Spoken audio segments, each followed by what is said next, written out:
There's something remarkable about Genesis chapter 10, and it's not something that's in the text. It's what's not in the text. It's a remarkable omission. And this video is going to be all about what is missing from Genesis chapter 10 and why that omission makes so much difference.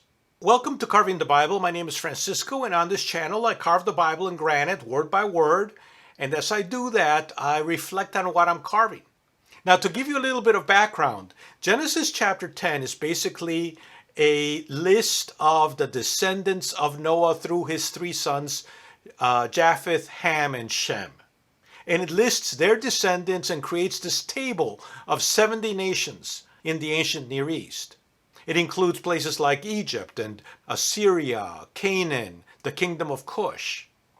But the interesting omission is that the kingdom of Israel was not listed on that table of 70 nations.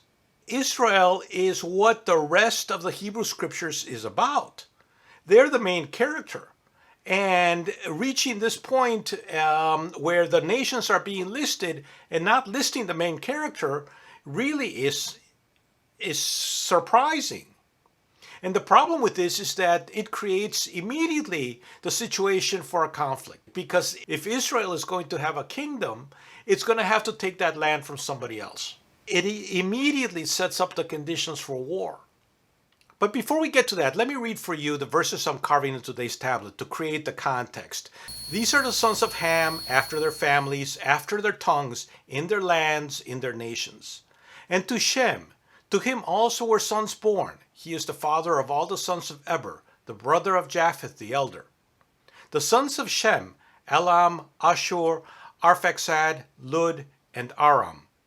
And the sons of Aram, Uz, Hul, Gether, and Mash. And Arphaxad begot Shelah, and Shelah begot Eber. And to Eber were born two sons. The name of one was Peleg, for in his days was the earth divided. And his brother's name was Joktan. And Joktan begot Amodad, and Sheleph, and Hazarmaveth, and Jerah. And Hadoram, and Uzal, and Diklah, and Obal, and Abimael, and Sheba. And Ophir, and Havilah, and Jobab. All these were the sons of Joktan. And their dwelling was from Mesha, as one goes to Sephar, the eastern mountain.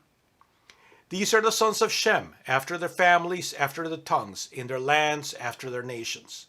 These are the families of the sons of Noah, after their generations, in their nations, and from these came the distribution of the nations of the earth after the flood. I'm also carving the first three verses of Genesis 11. And the whole earth had one language, and the same words. And it came to pass as they journeyed from the east that they found a plain in the land of Shinar, and dwelt there. And they said to one another, Come on, let us make bricks and burn them thoroughly. And they had brick for stone, and they had asphalt for mortar. I have to say I was sort of surprised when I suddenly realized, wait a second, this list, this table of nations, doesn't include Israel. Why is that?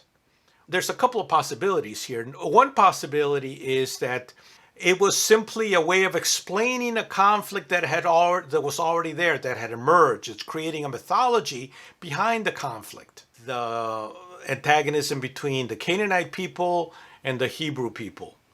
And while that might be a possibility, that explanation doesn't feel totally satisfying, because there could always be conflict between nations.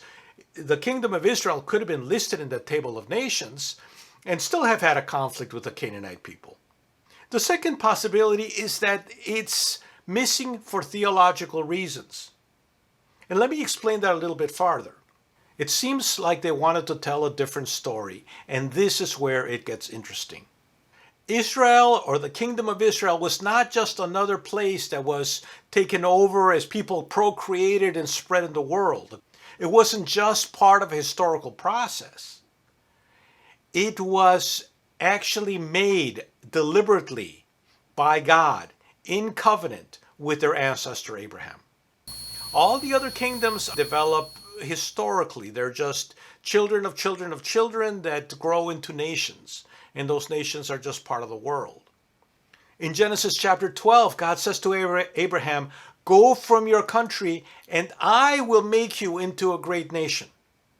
And that's the story that the Hebrew people, that the Israelites wanted to tell about themselves.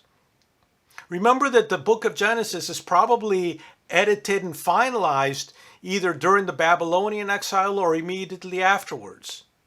And maybe during that time, this is a story that they needed to hear in order to stay together, in order to maintain cohesion in this moment of exile and stress. And I think that this story has repercussions today. You just have to look at the news every day and you can see that these kinds of stories that people are telling themselves are happening every day. So this omission creates this moral conflict. Can a people who are not given a place in the world order force their place onto that world order by violence? And I think for our part in modern Western society, we've decided that you can't use force, that the use of force is not a solution to this kind of situation. Obviously, it was different back in the Bronze Age and the Iron Age. And we also have to deal with this personally as individuals. Because 100 years ago, 200 years ago, 300 years ago, most of us lived and died in the same place as our parents and our grandparents. Our identity was there, location-based. And now, most of the West is very mobile. We move from place to place. And so we don't know where we belong. Our place and our tribe is rather ephemeral. We don't have a good mental map of where we belong and who we are. And so in that sense, we are like the kingdom of Israel, not on that table of nations. And we are looking for an identity to be provided to us. So suddenly for me, this chapter, in Genesis 10, which at first seemed like a sterile list of nations, now suddenly it started to gain some meaning. In the story of Genesis 10, the kingdom of Israel did not have a slot in the table of nations. It had to carve out its slot with the help of God. And maybe that's not just Israel's story.